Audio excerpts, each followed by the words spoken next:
Hi everyone, I'm Ananya. I am a PhD researcher at Aalborg University, and I'm part of the Marie Curie Revolving Doctoral Network. Revolving brings together researchers, communities, and organizations to explore how participatory design can help navigate complex realities that we live in today. We work on participatory design capabilities, and the very first webinar of that series is happening today.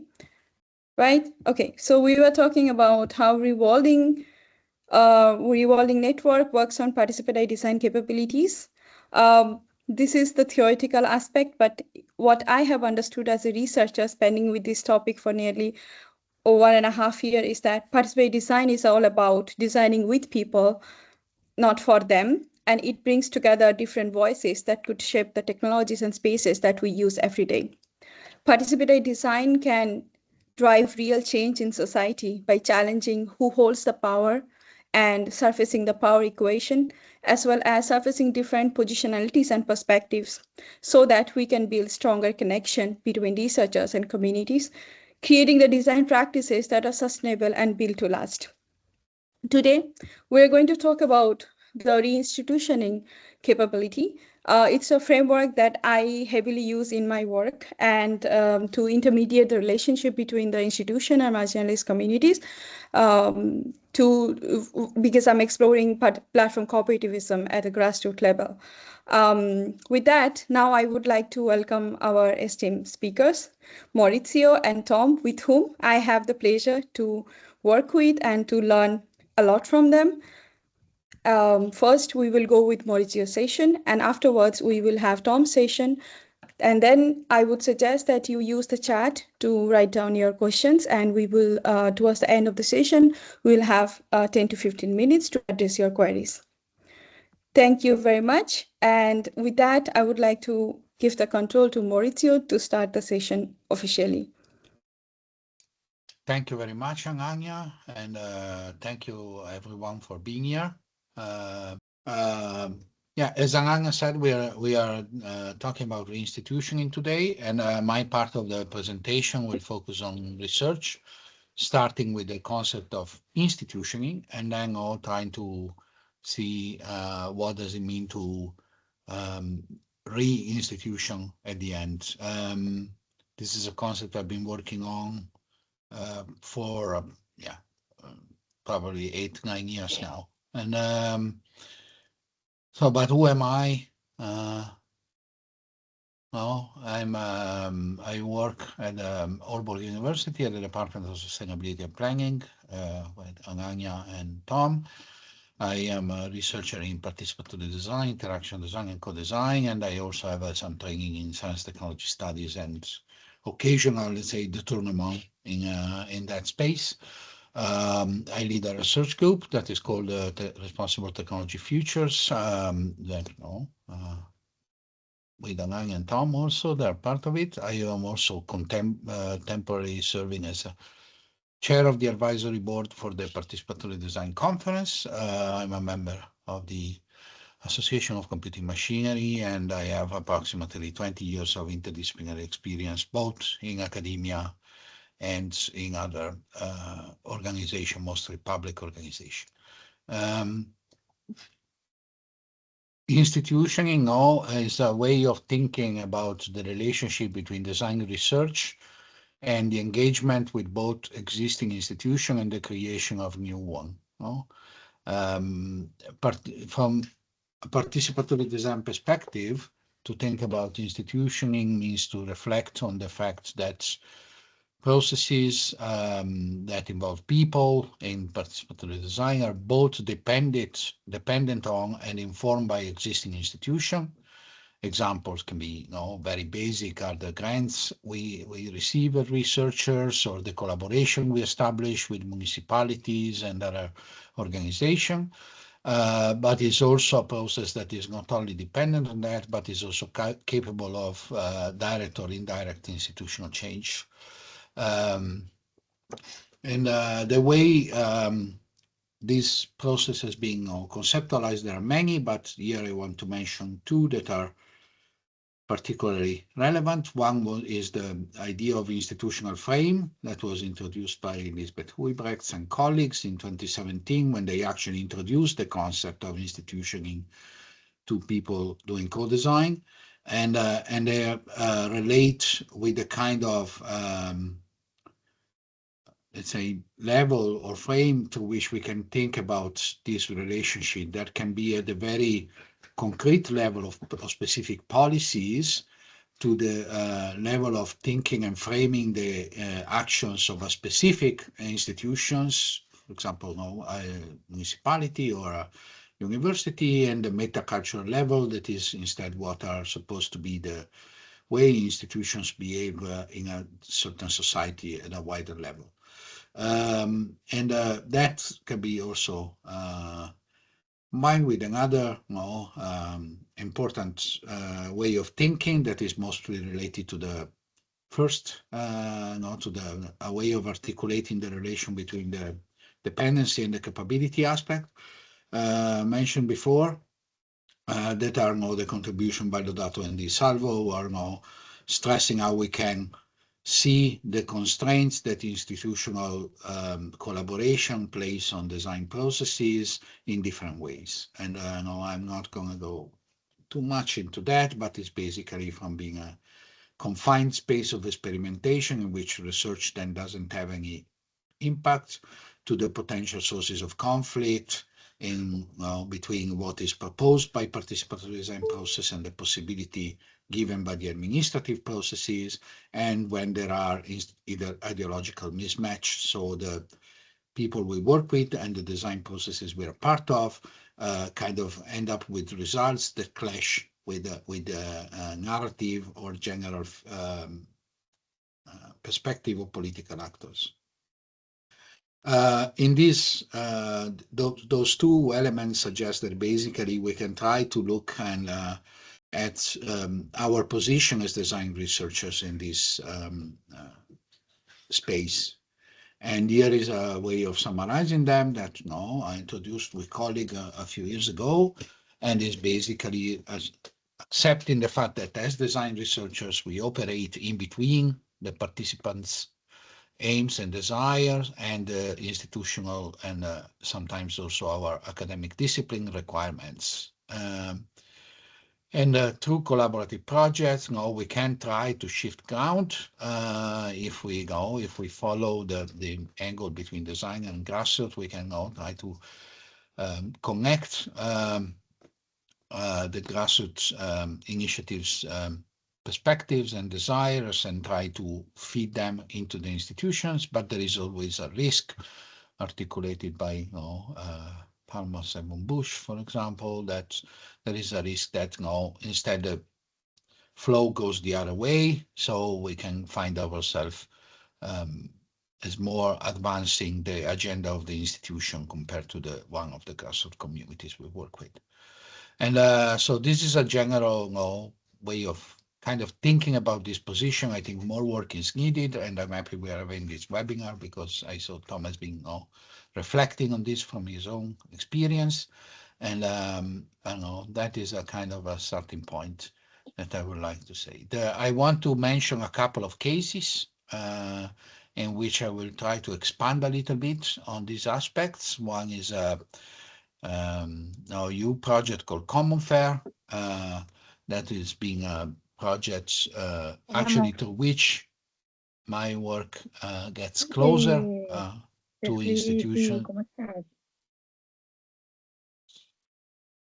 and gets closer to the reflection on institutioning, and was the idea of designing a digital platform with grassroots community to rethink the welfare state based on solidarity and reciprocity model, and not only as a centralized redistribution mechanism. And that was the name was Common Fair. That it was a concept created by economists in the grassroots space, and we did a lot of work, as you can see, in 3 European countries with more than 250 participants. The other case I want to mention is instead a different one, where the mandate was explicitly institutional. That was from our faculty here at Aalborg University, the Technical Faculty of IT and Design, to facilitate conversation among colleagues on the relationship between sustainability and digital transformation.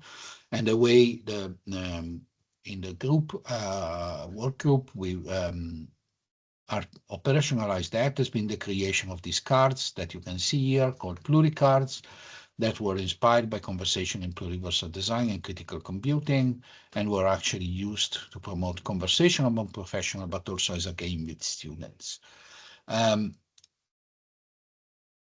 When we think about these two cases, and we look at what does it mean to do institution in practice, we can think about that as a practical instantiation of a relation of co-construction between the design processes and the institution. If we think about common fair, I want to mention just one case that is one feature that is digital platform has, that is a complementary currency. That was actually one of the things requested by the grant in the European the call for proposal by the European Commission, to which we responded and to which we got the funding for this project. That was the time in which Bitcoin came into the world, and so there was a lot of interest on digital currency, and we tried to elaborate that from a grassroots perspective. And we saw that also as a way to promote the potential for sustainability in the project beyond the funding. But then there was another that didn't work as expected. It worked very well in experimental cases, but there was a fundamental problem in enhancing this potential for sustainability, in the tension between the research environment that we were asked to explore and the fact that we were working with people for which, especially in the Netherlands back then, if our complementary currency could have been converted into euros, that was something we were looking into in order to enhance the potential for sustainability. Then the people would have run the risk of seeing the state reducing their income in something that was much more unstable as this. And instead, the pluricards have been used in multiple occasions, in meetings with colleagues, to promote reflexivity and to basically bring this pluriversal angle that is not particularly present in technical departments, and at least in the Nordics where we work, and to bring that as a way both of reflexivity and promoting new projects. And the implication, I would like to say, and then I think we are close to the end, so I'm doing very well in terms of time. The implication is that when we think about those two cases,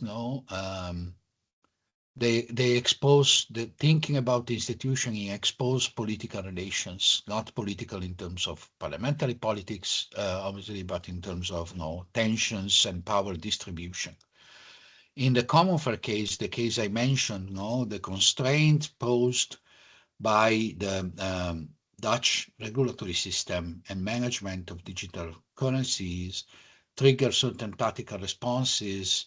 So we decided not to go for a conversion into euro, but that also brought further constraints and limitation of what we can do. While in the case of pluricards, what we see is this idea that we can play into this space, acting on the imaginaries that the people we work with have, and the institution have, trying to bring new epistemology and basically negotiate the basis on which we can build a future.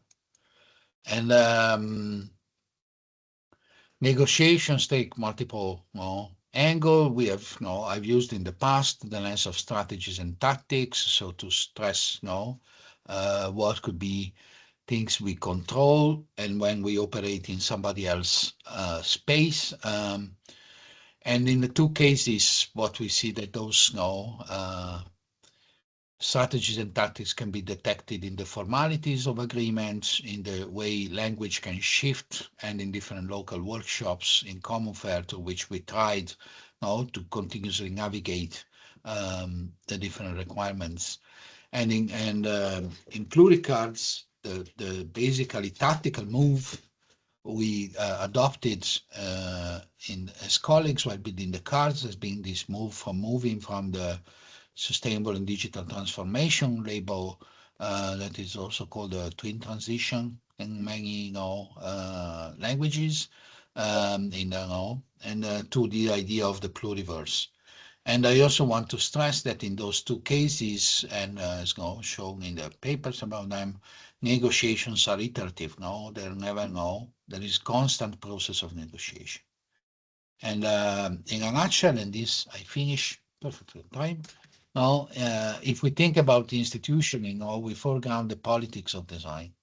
We foreground the fact that every project negotiates power, norms, and governance, for example, with municipality, universities, or grassroots actors. And when we think about the operation that we are doing in the rewarding network of look at these capabilities, design capabilities, a way of rewarding. So we think not only of institutioning as a lens to understand participatory and co-design process, but we think about reinstitutioning.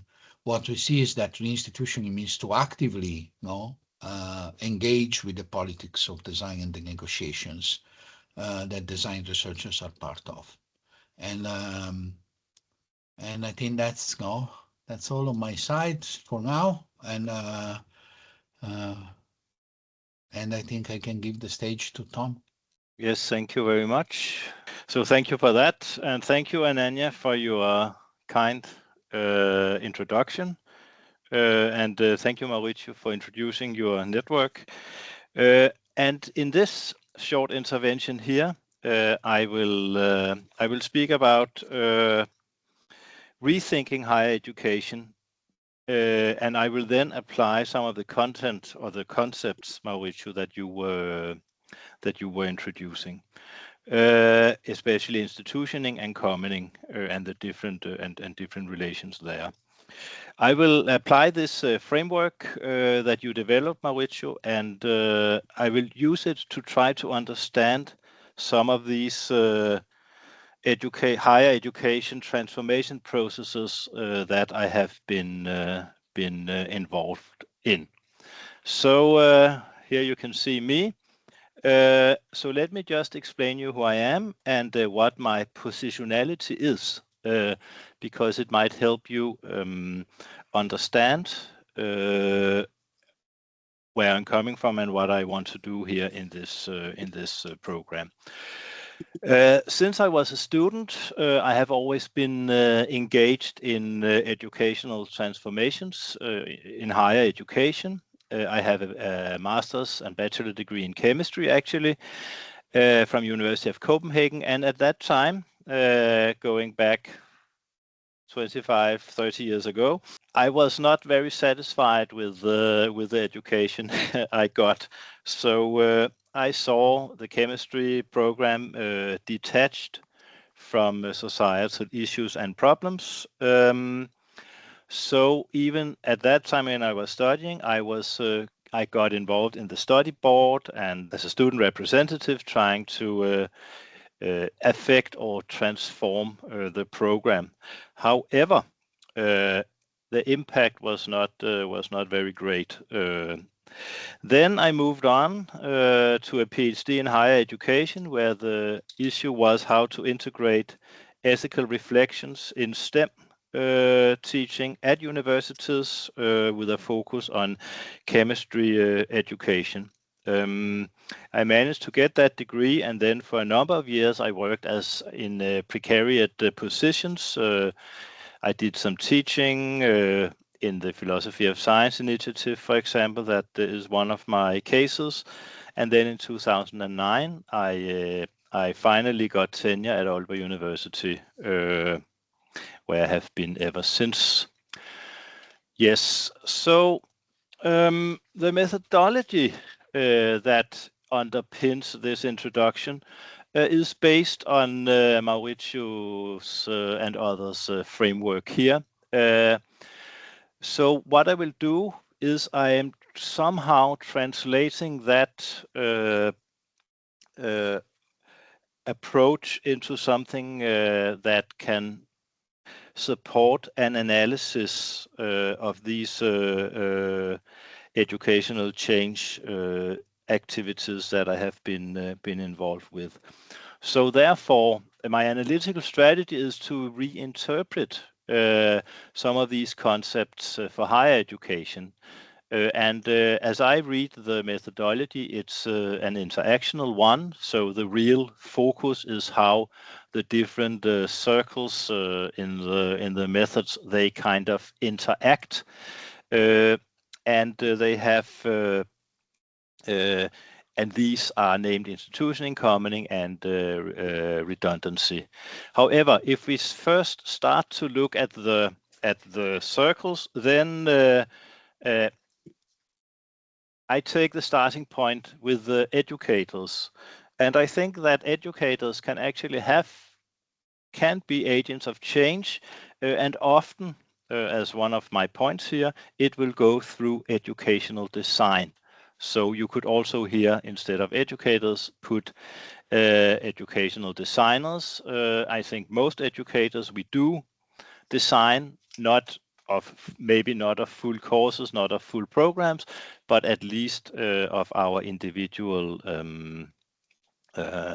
teaching sessions.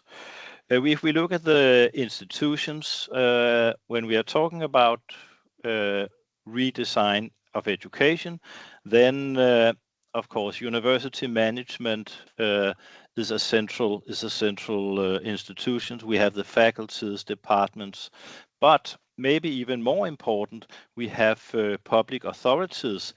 And especially in Denmark, they kind of define new principles for higher education. Also, accreditation authorities are very important. In terms of the grassroots that we co-design with, I see here, first of all, of course, students are a good partner to design with.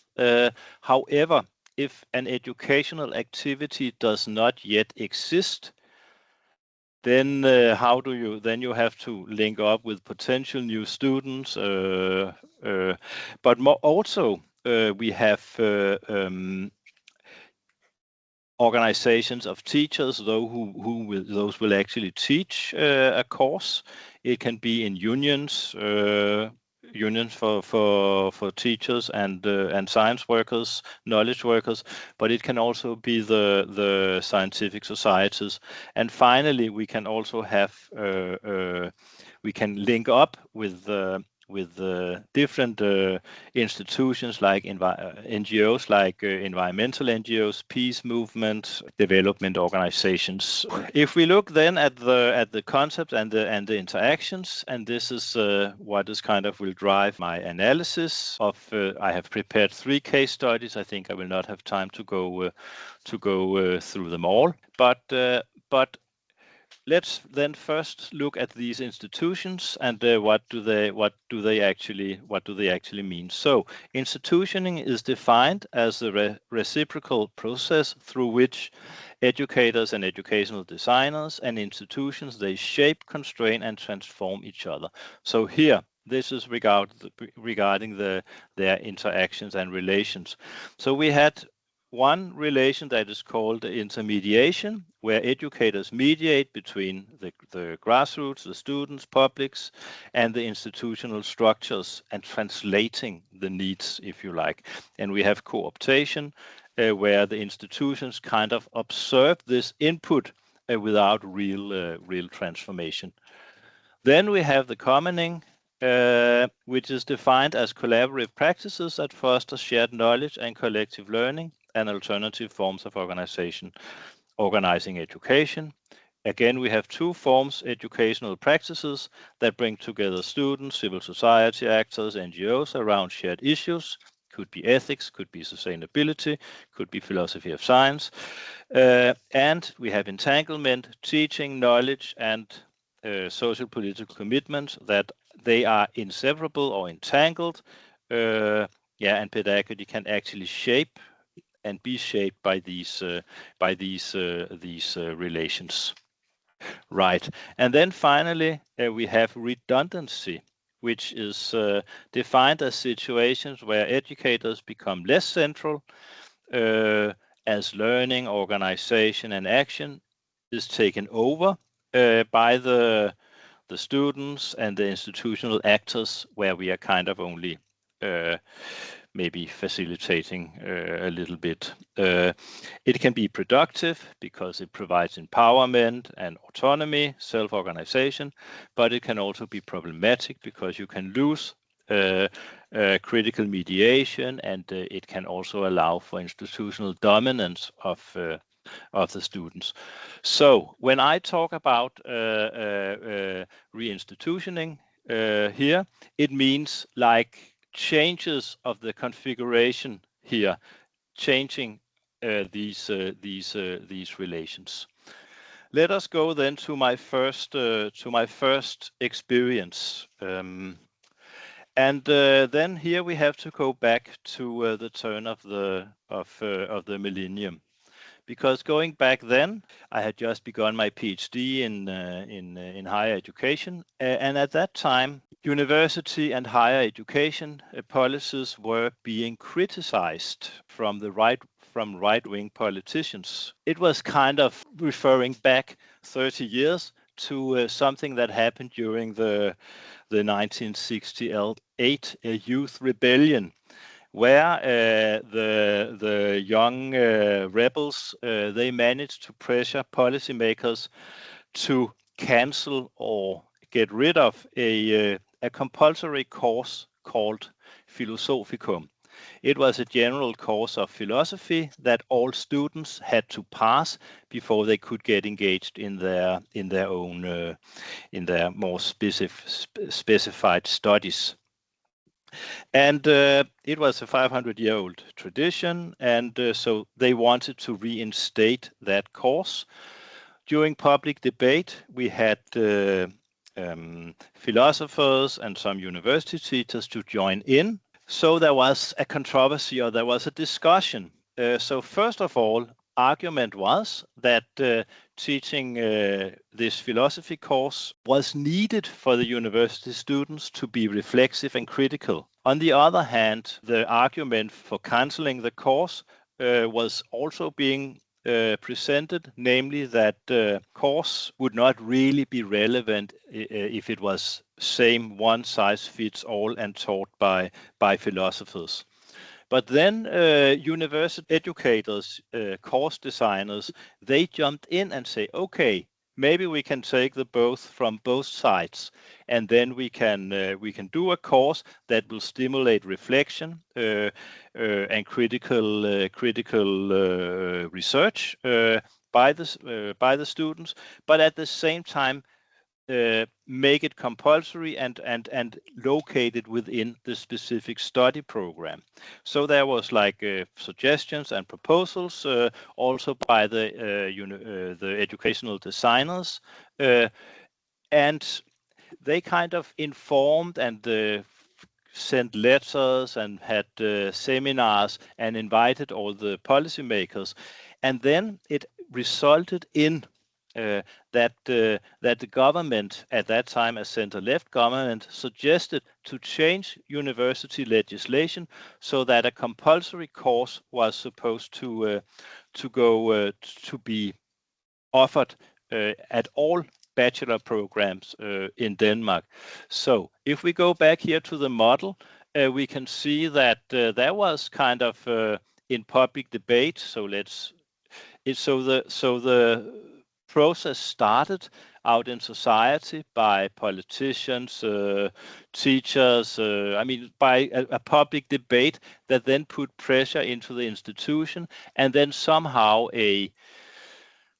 an alliance between the educators and the public debaters pressured the university, the Ministry of Research and Education to transit the university legislation so that a new course then would be set up. So this Danish experience here then also, I mean, we can see that also in an international perspective, where we so if we take, for example, in Europe and in the world, actually, if you want to change, for example, engineering education, which is also a topic I've worked with, then it's really defined by accreditation regimes. So we have something that is called the Washington Accord that is defining what qualities an engineer needs to have to practice as an engineer. This is not valid in Denmark. We have our own accreditation system, but in many countries this is really an international activity, so that engineering programs, they look alike in different parts of the world. So there, if you want to change engineering education, like I have tried to do by integrating ethics reflections into these programs, then you will have to really influence the accreditation regimes and maybe link up with the professional scientific societies of engineers to actually to make that appear as a good idea. So, Ananya, how am I doing with time? I think we can go over one more case briefly. Please go ahead. Very briefly, yes. Yeah. Okay, yes. So, but anyway, just to sum up on this, so it started as a public debate, deliberations, then alliances were formed with the education designers, and then there was a pressure on the authorities, and then new courses were then to be designed and have taught, and that it has survived even today, this course. So the next case has to do with establishing a full study program in technoanthropology, and here, so let me just play a video in the background. This is for our commercial of this program.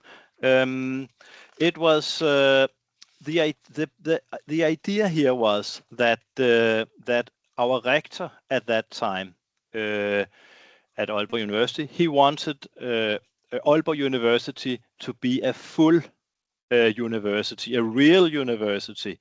At that time, we were offering engineering, scientific, educational programs. We also had psychology and sociology, but we did not have a program in philosophy, and we did not have a program in anthropology.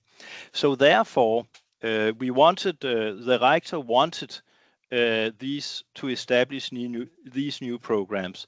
So there was a window of opportunity for the educational designers there, and I joined a small group that then that developed the full program in technoanthropology. So this is a program that combines. It's an interdisciplinary one that combines participatory design, science technology studies, philosophy of engineering and technology, and also engineering competences. So here, the starting point was the development of, this was university management, the rector, who wanted to link up or to develop this program. The NGOs played a fairly small role in this in setting up. It was not more internally, and what they contributed with was more to legitimize the program. But we also see it's vulnerable now. We have a new management at the university.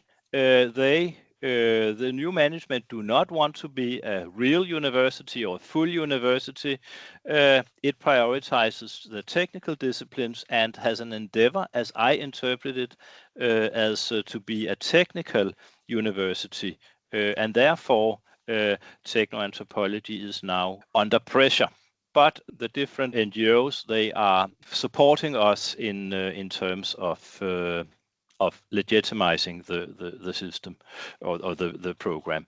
My third tale, which I will not have time to, that has to do with now where we are now, where the university management and also the government really wants to cut down in numbers of seats at university and then develop new continuing education programs.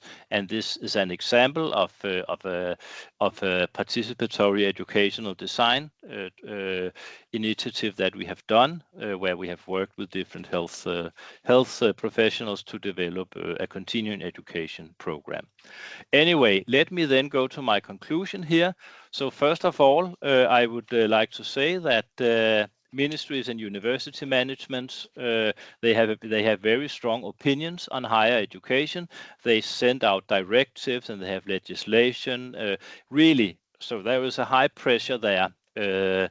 But I would also say it is possible to develop or to influence the agenda of the ministries and the university management. You can do that by participating in public debate. You can join social media, you can write letters, but you can also join these organizations that sometimes are invited to comment on these policies. It can be unions where you can be active. It can be student organizations. If you're a student, you can join those. Scientific societies also have a say there. So the idea is to make this alliance between the organizations and the publics and the designers to push institutions. Then we can say regarding the commenting, these education also form publics. When we started up technoanthropology, we also formed a new interdisciplinary public of alumni of our program that then goes into the labor market, go into public organizations, and then become a strong voice that we can collaborate with in our education, but also in research and participatory design projects. Then I would also say that we are entangled in different agendas. I've underplayed that a little bit here in this presentation, but it's an interesting point for discussion. And then finally, it seems that the educational designers were important players here. If they are kind of obsolete, some of the local specificities might then be lost. So it's important that we are there. So that was my presentation. So thank you very much for your attention. Thank you very much. We already see one question in the chat. I can read it out loud for everyone. Have you guys engaged with the ideas of institutional ethnography, especially with the work of Dorothy Smith? It seems strongly relevant for understanding the processes of objectification and untangling the power relations that institutions play a role in structuring and upholding. Well, I can answer on my side. It's very simple, no? And I think it depends. That depends also a lot on I think the academic communities per se are institutions, no? And so there are things that, sometimes we see replication of similar intuitions or similar research direction, but in different fields. Then they develop, oftentimes with little communication or with unstructured communication. And that is in itself, I think, a consequence of how universities and academic careers are shaped by the institutional frameworks. So that will be my take. I don't know if, Tom, you have had a chance to know this author. Well, more, I think, ethnographic work is super important, and we have done that. For example, when we developed the continuing education program, we did ethnographic work within like the communities that would actually need or that we thought would need this educational program. So we have did quite where we have had did some ethnographic work. I mean, personally also, I mean, I was inspired in this presentation by autoethnography, so it's also like situating I mean, my own work in this context. And finally, with the institutions, I mean, the public authorities and the university management. Definitely, this is a really interesting site to do ethnographic work. But it's a little bit. I mean, I think there is this interesting relation between ethnographic work and maybe more action-oriented design and research. So personally, I tend to be quite engaged in these change processes, and so there is also this tension here by trying to understand the institutions and then trying to push for a change. There is one interesting question from Shane to Maurizio. May I ask how and why do you differentiate participants' aims and desires? Could you give me 1 or 2 examples? Yes. But it's nice because you're kind of unveiling some taken for granted. The way it's used, although there has been no deep reflection on the differences between the two of them in the practice, because we see them overlapping, is with aims seem more instrumental goals. So the way to achieve certain instrumental needs and goals, and desires are instead more reflected, connected to imaginaries. That is how I interpreted it. And this also tries to combine in that sense the tension that is co-present, is always present in my work, although I haven't really unfolded it as I wish, that is co-present between, let's say, the material aspects of what we do and our affective states that shape each other, and they are now, as I said, co-present in what we do as individuals, as human beings, but they're not necessarily always overlapping. And so I think, I don't know if that answers, Shane, but your spots is super interesting because you basically unveiled something that I took for granted, because I use those words regularly with an end, so I point to a difference, but I've never written on it, so I should probably.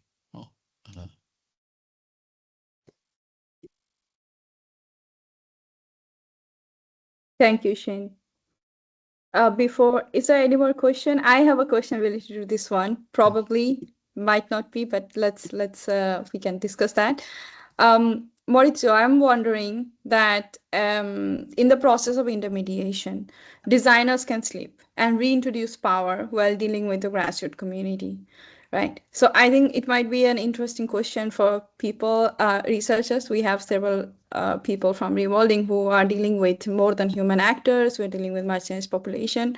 So what kind of capabilities or what kind of consideration do you think that we should keep in mind while we are, so that we don't reintroduce additional power, because we are already trying to intermediate the relationship between the institution and the community, and how you have observed it in field? Yeah, I think from many point of view, and this maybe I can situate myself as Tom did a little bit. I've always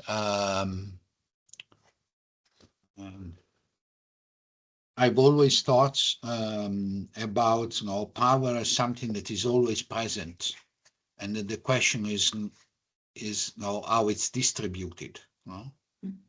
And so from that point of view, you can think maybe I think there is a influence from Foucault, and mostly actor network theory, where you have power there, but it's always present. Then the question is who gets to exercise it more often than other, and what gets to exercise power also in actor network theory with what they call non-human actants. And I think from that point of view, the one example I can make on how I try to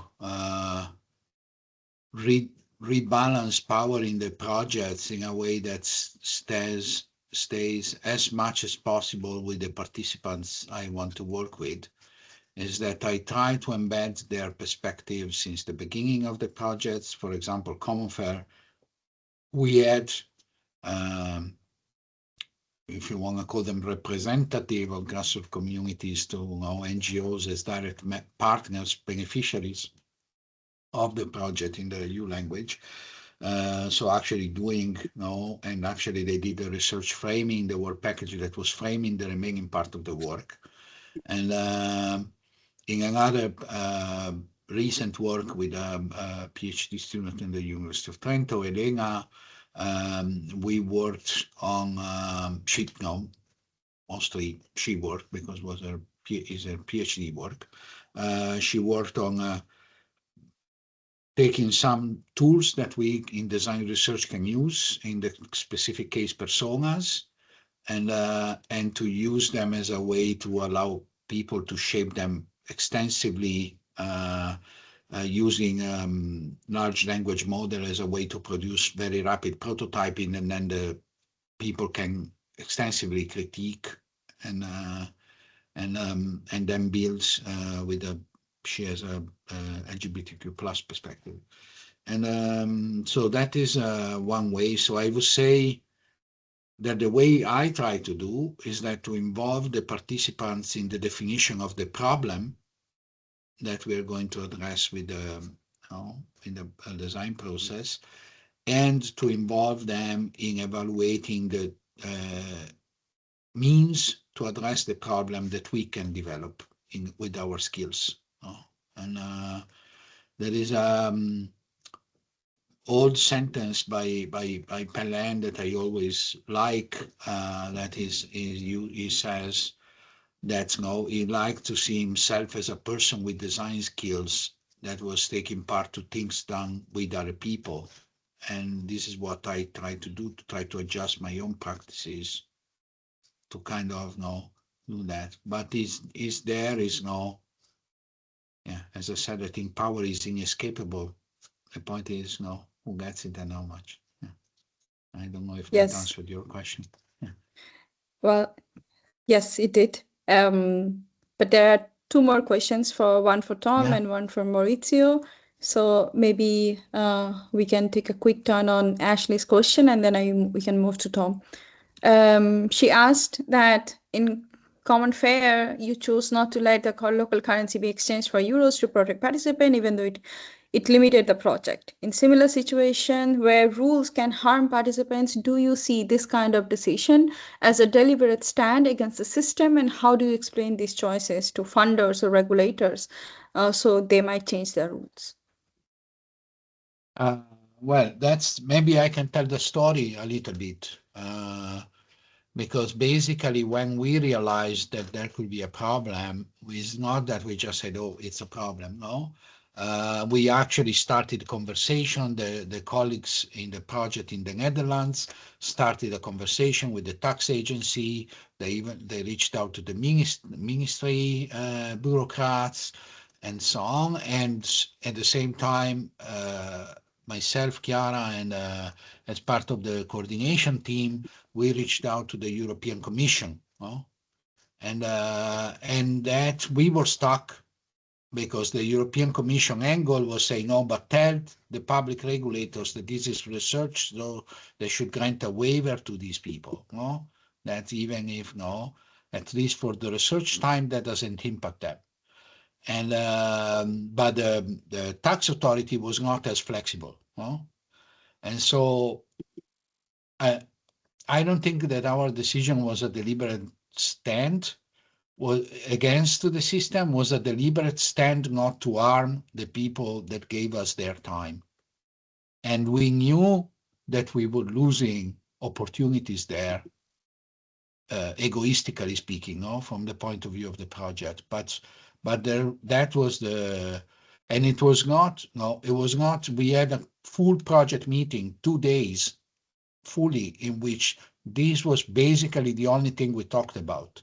So it was not, no, immediate, no, we tried to explore, we contacted lawyers, we tried to do everything we could. But we were in, yeah, we were stuck. And so at the end, we decided to go with a more ethically responsible strategy, knowing that design-wise, we would lose something. But then I leave the the next question.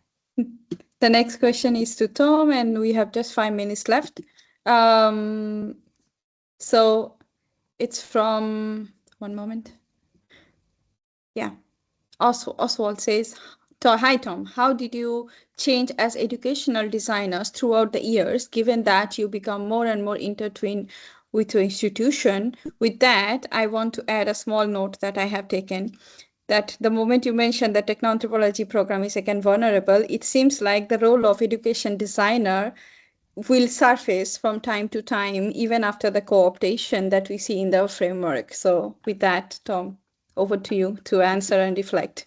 Yes, I mean, when I was, I mean, when this journey started, it started when I was myself a student, PhD developing there, and at that time I was very much in the area, in the green area, with in the student box in a way, and there I think the educational design was maybe, I mean, it was more focused on critiquing the existing power structures, the determining factors of the educational system, of the institutions. And at that time, I visited another standpoint theorist, in addition to Dorothy Smith, Sandra Harding. And she labeled me as at that time as an educational activist, and I think that was fairly well describing of how I was at that time. Then I came into the power circles at the university, and you do have certain type of power when you get the tenureship. Of course, it's not real tenure, because they can, of course, get rid of you if for a number of reasons. But I became more. I think I became more aware of maybe some of the actually progressive tendencies that still exist within the universities. So there are, how can you say, cracks in the neoliberal understanding of universities that we can still use, and there are counter structures and things like that that we can build on. And I think I became much more aware of these possibilities of setting up strong consortia now. For example, the work that we are doing both with Ananya and Melike here in Reworlding, we are building up very strong alliances with the cooperative sector in Denmark, which is a huge area of employment and business here in Denmark. So I think there are possibilities, and I've become more aware of those. So in that way, I think I have moved. Thank you for the question. Thank you, everyone. We have just 2 minutes left, and there is a beautiful question from Nicholas. Can we take it in short? We are just 1 minute left. I can try to give a quick answer, please. at least how I see that. Yeah. I think, Nikos, that when in 2017, the concept was introduced and how it has been used afterwards, has been basically being introduced to show that there are these political relations. And my way of reading the reinstitutioning capability in the framework of rewording as a general program of intervention is to stress that not only we know that there are these relations at play and we can describe them or try to describe them, but we also know that this is material to act upon. So this is not only something to describe, but something that we can actively try to change. And I think that will be my way of building on the particle at the beginning of the concept. But yeah, I don't know if anybody else has done.